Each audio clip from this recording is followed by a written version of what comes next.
In the news this week, a public hospital midwife discusses delays in the reopening of Bentley Hospital's maternity unit. Our exclusive report. Protest over the McGowan government's proposal to move juvenile offenders to a maximum security prison. Police appeal to the public for information after a stabbing attack in Fremantle, and later Dr. Andrew Miller's comment. This is The Evening News with Ivan Loom and Naliva Thorne. Good evening. A public hospital midwife has spoken to WAMA News exclusively about frustrations over delays in the reopening of Bentley Hospital's maternity unit. She says her Bentley team feels they are at a loss and are hoping for the unit to reopen. Her comment comes after the McGowan government rolled out a recruitment campaign targeting retired midwives. To protect her identity, we have changed her voice. Here's the highlight of the interview. Thanks for joining me. As a midwife in Bentley, what are your demands? As midwives, we are extremely pleased that the Premier is now making great efforts to attract midwives back into the nursing force. But what we don't understand is the decision that was made by the Health Department to close the maternity unit of Bentley Health Services in March 2019. The previous Health Minister indicated that the closure was because of COVID, and he promised to reopen when it was safe to do so. Since then, midwives were being informed every 6 months or so that the maternity ward will reopen.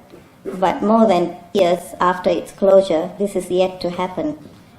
This has now led to a situation where midwives are now working in non-nursing midwifery positions in detention centres, TAFE, and in other positions in regional areas while on no-pay leave from Bentley Health Services. All the current Health Minister needs to do is to reopen the maternity ward at Bentley Health Services, and the midwifery team will return to do what they are qualified for and enjoy doing. Are you disappointed that has been dragged on and on and on? Yes, it's too long because all the other hospitals are functioning. And the Bentley area, the catchment is more for 80% of migrant population. And most of the migrants who've had their babies in Bentley are waiting for it to be reopened so they can come back and have their second baby or third baby. So the community is waiting as well. Given that you haven't been practicing that for a while, what does it mean to you and your colleagues in Bentley? We are waiting to reopen and recommence, and you are a bit uncertain too, like whether you would be able to pick up where you stopped and whether you'll be having adequate support from other clinical facilitators. So why are you speaking out?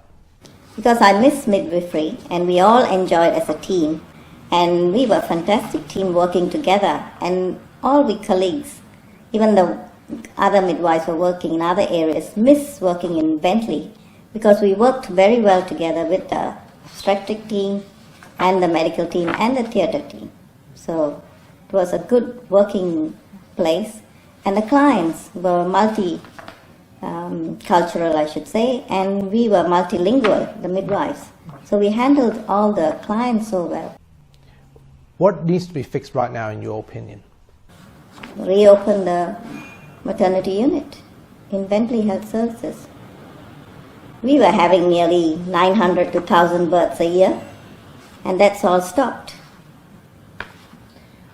What about your colleagues? How are they doing? We all meet once a month, and everyone's working in various areas. So we just say, okay, we've got a letter from the department saying now this year they're going to open in November 2022. Do you believe they'll reopen in November? They haven't opened the last 6 times they've announced.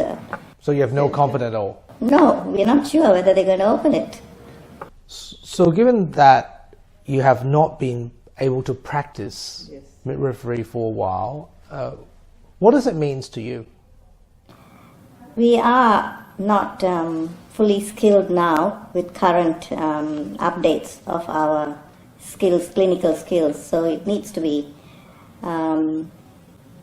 attended to by one of the major hospitals, so we'll have to attend all the mandatory study days and clinical skill days.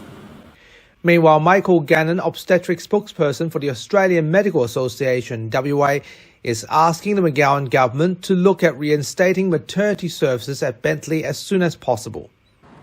Well, we would ask the government to look at reinstating maternity services at Bentley as soon as possible, but recognising that the jobs across the system are all important. COVID-19 has had an enormous impact on the whole of society, and particularly the hospital system. It's incumbent on the Health Department to make these jobs as attractive as possible to get the staff back in there delivering care where it's needed.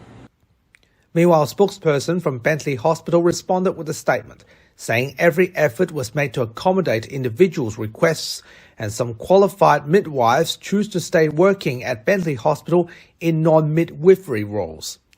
As with all roles, staff can elect to take leave during the period of employment.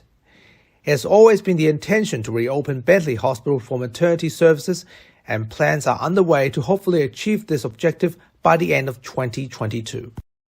Outrage continues over the McGowan government's plan to relocate 20 difficult juvenile offenders from Banksia Hill to Casuarina Prison.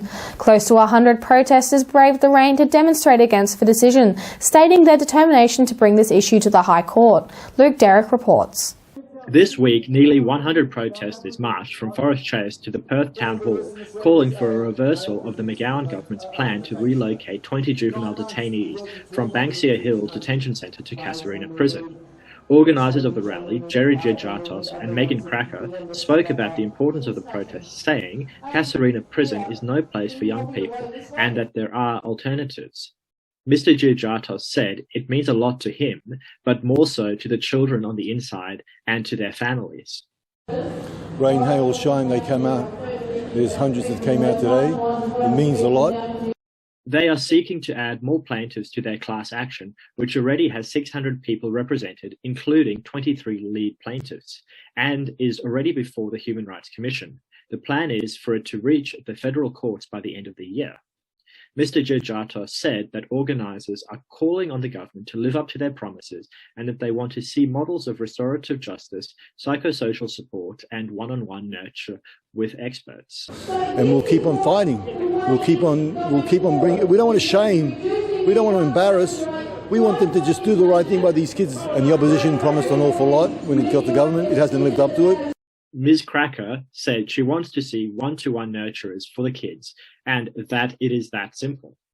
If we can get more nurturers in, that will actually de-escalate many situations and it will make it a safer place for all, the children and also the staff at Banksia Hill. Don't treat kids like animals because we are not animals. Organisers said that there will be more protests coming and that they won't stop. Luke Derrick, WAMN News.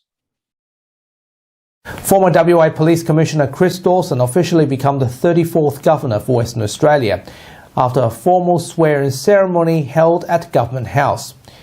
Many WA's elite, current and former politicians also attended, including Colin Barnett and Richard Court. WA Premier Mark McGowan congratulated Governor Dawson over his term and thanked outgoing Governor Kim Beazley for his contributions. At the closing of her message, Her Majesty the Queen closed her message with these two words, "Your servant."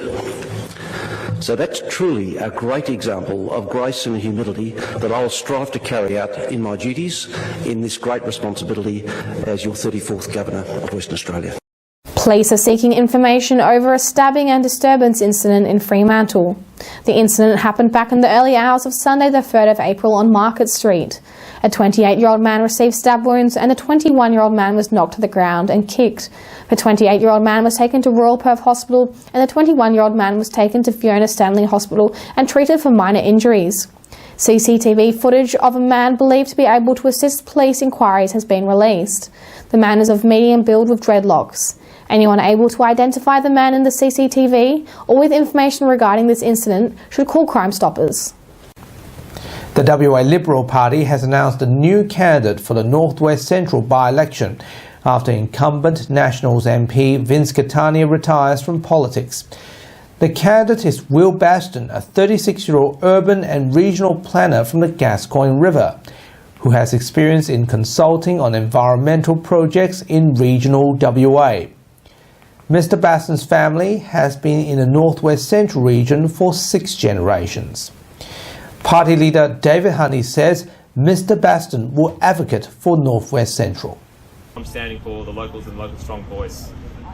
The issues I see is obviously cutting services to the regions and essentially wanting to rebuild the regions and have an opportunity to bring back the why people want to live here, want to be safe and enjoying what beautiful weather we have up here. So yeah, that's why I'm here. I'm standing and I'm really keen to meet as many people who want to have a connect with me as possible and that voice to Parliament.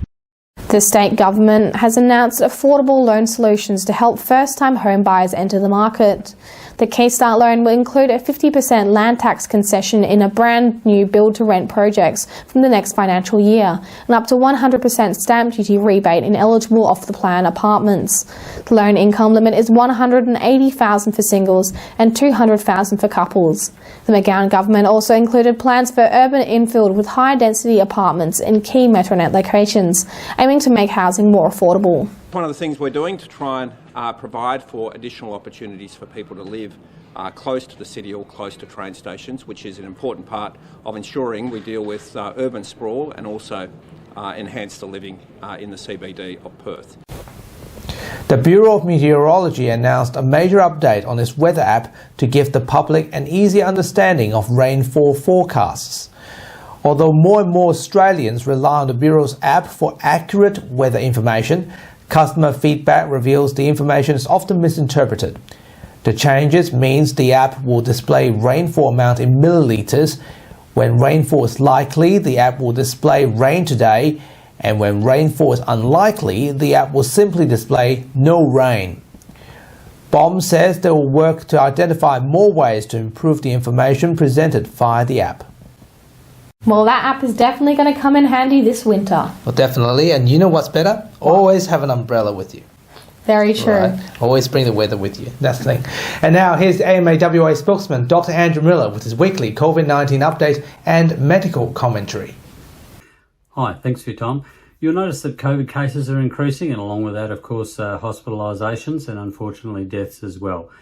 We weren't supposed to be here at this part of the pandemic. We were told that we would open up, and because we'd had 2 or 3 vaccines, that would be enough, and that we would be able to get back to life as it was before.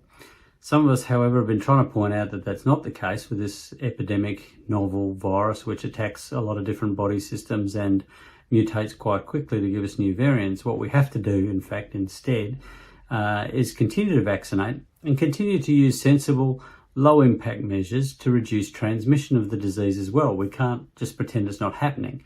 Otherwise, we will fill up our hospitals and have an excess number of deaths from this. So those extra measures include using masks when we're in public and indoor locations. And I'm sure you'll all be aware that with the lack of any kind of government mandate or effective public health campaign to get us to do that, it's just not happening. And that's why we're seeing such big numbers. As well as that, we're seeing a lot of transmission in schools and all of the other places where people tend to crowd together. So this is making it very difficult for our health system. We're seeing well over 300 people in hospital in Western Australia at the moment, over 4,000 around the country just now, and that makes it hard to cope with all of the other work that we have to do. So people will suffer, not just from COVID, but from every kind of emergency and urgent and serious health condition that ends up in our public hospitals and in our general practices. So those of us who are continuing to mask when we're in public, we're trying to do our bit to reduce cross-infection. We still live a pretty good life. We're still sitting al fresco at restaurants. We're still getting out and enjoying all that our great city and our beaches have to offer. And then when I get on a bus or if I have to go into a shopping centre, I put on a tightly fitting N95 mask to get the maximum protection that I possibly can in those circumstances. And if I did happen to be infectious at the time, also manage to protect other people. So thanks for your time. Stay safe out there, and hopefully we'll see that vaccine for the under 5-year-olds coming along to help protect them from hospitalisation, serious illness as well soon. Bye for now. That was Dr. Andrew Miller. Now, here's Leo with what's coming up on 6 News tonight. Thanks guys. Today on 6 News, family fight. Two parties with the exact same name, both battling to get registered in Victoria. One claiming they came before the other. We speak exclusively to the Family First leaders. Family First responds to 6 News via a statement. Also, COVID wave fallout continues after the government's decision to reintroduce the pandemic isolation payment. A red extreme warning issued in the UK for the first time as London prepares to reach temperatures of up to 40 degrees tomorrow. And a 6 News exclusive, former Queensland Premier Campbell Newman prepares to speak out for the first time in depth following his unsuccessful Senate campaign and how he was treated by the media when he was in government. You can see full details on those stories and plenty more by heading to our website, 6newsau.com. For now, though, guys, it's back to you. Thanks, Leo, and that's our weekly news and current affairs. You have the latest news on our website, wamnnews.com.au. Don't forget to subscribe to the WAMN Extra News Club so we can continue our work in the community. Full details on wamnnews.com.au/news/extra. From Ellie and myself, we wish you good health, good night. See you next Sunday. Thanks for watching.